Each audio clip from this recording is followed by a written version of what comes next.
আপনি যদি নারীকে বাজার এনে দেন, নারী এটাকে সুস্বাদু খাবারে রূপান্তর করে দেয়। আপনি তাকে একটা মুচকি হাসি দিয়ে দেন, সে তার কলিজা দিয়ে দেয়। কিন্তু যদি আপনি তার মনে কষ্ট দেন, সে আপনার জীবনকে জাহান্নাম বানায়া দেয়। খবর আছে, নারীর মন বুঝতে পারলে নেয়ামত, বুঝতে না পারলে কিয়ামত।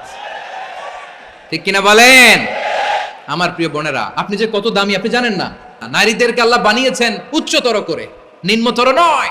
নারীদেরকে ছোট্ট জিনিস দিলে এটার বড় করে দেয়। নারীদেরকে ভ্রূণ দিলে, শুক্রাণু দিলে নারী এটারে বাচ্চা হিসেবে উপহার দেয়। ঠিক কিনা? বিয়ের মাধ্যমে স্বামী যখন তার শুক্রাণু তার স্ত্রীকে উপহার দেয়, স্ত্রী রিটার্নে কি উপহার দেয়? ফুল ফর্ম বেবি, মানব সন্তান। দেখছেন, আপনি দিলেন একটু, উনি দিছে বিশাল। নারী যে কত সম্মানিত, নারীর এটা বুঝেই নাই। বিশ্বনবী বলেন, আর দুনিয়া কুল্লুহা মাতা ওয়া খায়রু মাতা'আদ দুনিয়া আল মারআতু সালিহা। আমার বোনেরা, 5টা প্যান্ডেলে আপনারা এলইডিতে আমার আলোচনা শুনছেন, আমি জানি। আপনাদের এই গর্ভ যে কত দামি আপনি জানেন না। আপনার পেট থেকেই আসবে আগামী দিনের সালাহুদ্দিন আল আইয়ুবী। আপনার পেট থেকেই আসবে অনাগত দিনের ইমাম মাহদী আল মুনতাযর। আপনার পেট থেকেই আসবে অনাগত দিনের ফয়সাল, ওয়াসিম, মুগ্ধ, আবু সাইদের মতো বীর যোদ্ধা।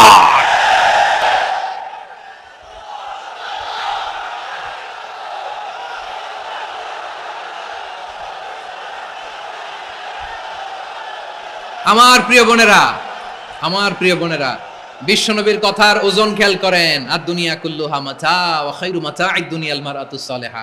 দুনিয়ার সবকিছুই অ্যাসেট, এর মধ্যে সবচেয়ে দামি অ্যাসেট নেককার নারী। আপনার গর্ভ যে কত দামি আপনি জানেন না।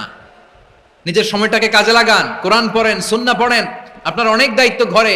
You are the MD of your family. একটা family it's a very big institution. পরিবার একটা অনেক বড় প্রতিষ্ঠান।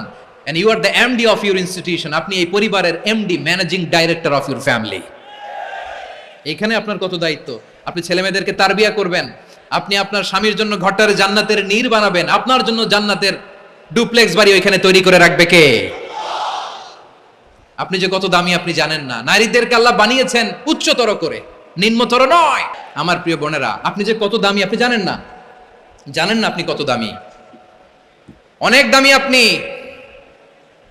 আপনাদেরকে যেন ভোগের সস্তা পণ্য বানাতে না পারে, আপনাদেরকে সচেতন থাকতে হবে, সজাগ থাকতে হবে, কনসার্ন থাকতে হবে।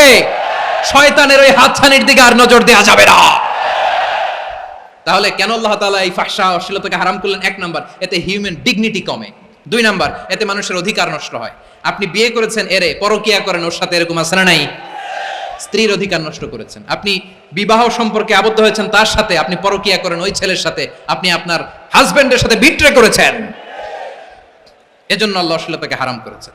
অশ্লীলতাকে হারাম করার আরেকটা কারণ হচ্ছে আল্লাহ তাআলা এই হিউম্যান জেনারেশনকে এটাকে প্রিজার্ভ করতে চায়। হিফজুন নাসল, এটা মাকাসিদুশ শরিয়ার অনেক গুরুত্বপূর্ণ একটা মাকাসিদ, অনেক গুরুত্বপূর্ণ।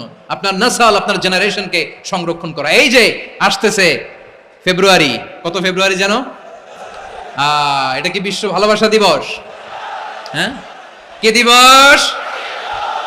এই বিশ্ব ভালোবাসা দিবসের সাথে মুসলমানদের কোনো সম্পর্ক নাই। আমার প্রিয় ভাইরা, এই যে আপনি অবৈধ সম্পর্কে জড়ালেন, কেন আল্লাহ অশ্লীলতাকে হারাম করেছে দেখেন। বলতেছিলাম যে এটা আপনার নাসল, আপনার জেনারেশন, আপনার লিনিয়েজ, আপনার বংশকে প্রিজার্ভ করা। কে কার বাবা, কে কার মা, বাবা মা জানা, প্রজন্মকে প্রিজার্ভ করা, এটা ইসলাম ওয়াজিব করে দিয়েছে। এই যে অবৈধ সম্পর্কের কারণে, বিশ্ব বেহায়া দিবসের কারণে, এগুলোর আউটকাম, আউটপুট হিসেবে মাঝে মাঝে ঢাকা মেডিকেলের ডাস্টবিনে নবজাতকের বাচ্চার কান্নার আওয়াজ শুনতে পাওয়া যায়। চট্টগ্রাম মেডিকেলের ডাস্টবিনে নবজাতকের কান্না শুনতে পাওয়া যায়।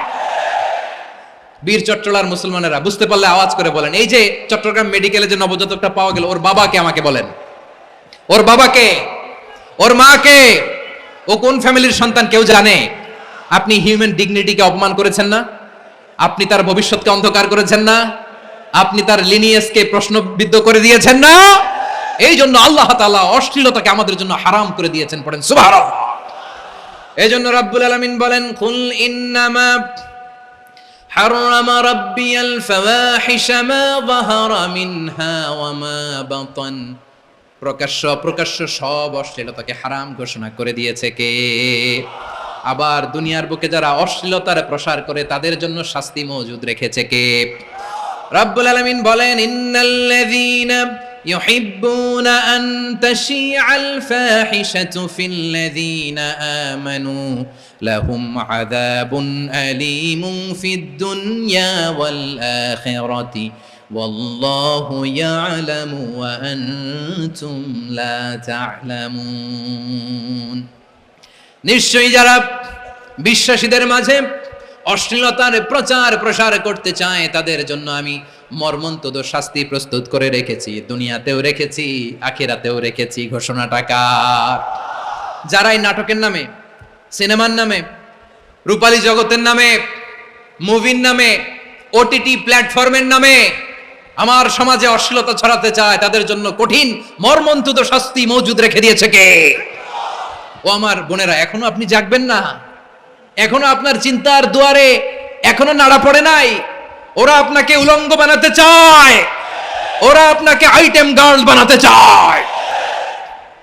এজন্য ইসলাম অশ্লীলতাকে হারাম করেছে। হারাম।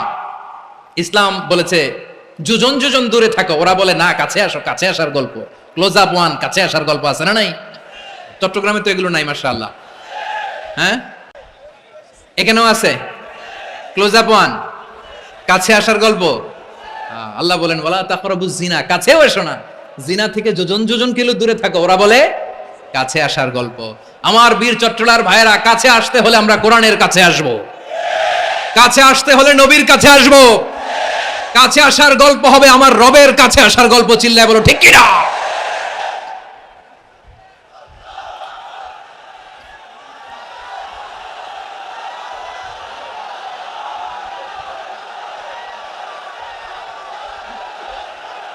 বসুন বসুন আমার ভাইয়েরা। তাহলে অশ্লীলতার সাথে আমাদের কোনো সম্পর্ক? সবাই বলতে পারেননি, আওয়াজ করে বলুন, অশ্লীলতার সাথে আমাদের কোনো সম্পর্ক? আমরা এই সমস্ত ক্লোজ আপ ওয়ান, কাছে আসার গল্পের প্রোগ্রামে যাব? আমরা কোন ধরনের অশ্লীল কন্টেন্ট সোশ্যাল মিডিয়ায়, টিভিতে দেখব? কি যুগ যে আমরা কাটাচ্ছি আপনি কল্পনা করতে পারবেন না। পর্ন ইন্ডাস্ট্রি, নারী পুরুষের বস্ত্রহীন যুগল দৃশ্য, এটাকে দিয়ে ওরা কোটি ডলারের ইন্ডাস্ট্রি বানিয়েছে। পুরো মানব ইতিহাসে এরকম জঘন্য সময় মানব ইতিহাস পার করে নাই। পর্ন এটা ইন্ডাস্ট্রি হয়ে গেছে। আমাদের এই যুবকগুলো, জেনজিগুলো, ওদের চরিত্র বাঁচাবে কি করে? কেমন করে হেফাজত করবে ওদের এই মূল্যবান চরিত্র? আমার প্রিয় ভাইরা, সুস্থ পুরুষ তার বায়োলজিক্যাল গ্রোথকে হরমোন দিয়ে স্টপ করে দিয়ে সে সার্জারি করে নারী হতে চায়। সুস্থ নারী পুরুষ হতে চায়। পুরুষ পুরুষের প্রতি সেক্সুয়ালি আকর্ষণ বোধ করে। এটা লূত আলাইহিস সালামের কওমের মধ্যে ছিল। এটাকে আল্লাহ কোরআনে ফাহিশা বলেছেন। ওয়ালুতান ইয ক্বালা লিকাওমিহি আতাতুনাল ফাহিশাতা মা সাবাকাকুম বিহা মিন আহাদিম মিনাল আলামিন। লূত আলাইহিস সালাম বললেন, তোমরা কি এমন এক অশ্লীল কার্যক্রমে ডুব দিলে নাকি যেটা গোটা বিশ্বের কেউ কখনো করে নাই, তোমরাই প্রথম করেছো? পড়েন নাউযুবিল্লাহ। এই পশ্চিমের এই রোগ আমার দেশে যেন আসতে না পারে, আমাদের সজাগ থাকতে হবে। প্রিয় ভাইরা চিল্লায় বলেন ঠিক কিনা? পশ্চিমের অবস্থা ভয়ঙ্কর। পাশ্চাত্যে, আমি যুক্তরাষ্ট্রে ছিলাম অনেকদিন, কয়েক মাস, বিভিন্ন স্টেটে ঘুরেছি। গার্ডিয়ানরা উদ্বিগ্ন, ছেলে মেয়েদেরকে, ছোট্ট ছেলে মেয়ে, ওদেরকে জিজ্ঞেস করে, তুমি how do you feel right now inside yourself? তুমি ভিতরে ভিতরে কেমন ফিল করো? তোমার কি ছেলে ছেলে লাগে না মেয়ে মেয়ে লাগে? আচ্ছা বলেন, এই ছোট্ট বাচ্চাটাও কি এগুলো জেন্ডার অ্যাসাইনমেন্ট বলতে এগুলো কিছু বুঝে? এইভাবে মিসগাইড করা হচ্ছে। কৌতূহল বশত ছোট্ট ছেলে যদি বলে আমার তো মেয়ে মেয়ে লাগে, তখন বলে যে না তুমি মেয়ে, ছেলে না। মা বাবা বাধা দিলে ওকে আলাদা গভর্নমেন্ট হাউসে নিয়ে যায়। ভয়ঙ্করতম অবস্থা। আমরা একটা সময় শুনতাম যে হুজুর আমার ছেলেটা খুব ভালো, হাফেজে কোরআন, আল্লাহওয়ালা। হুজুর আমার ছেলে দাড়ি রাখছে, আল্লাহওয়ালা। হুজুর আমার ছেলে 5 ওয়াক্ত সালাত জামাতের সাথে পড়ে, তার মানে আল্লাহওয়ালা। পশ্চিমে যে আমি কি শুনছি জানেন? ওরা বলে হুজুর আমার ছেলেটা ইউনিভার্সিটির একটা মেয়ের সাথে প্রেম করে, ও খুব আল্লাহওয়ালা, হুজুর দোয়া করবেন।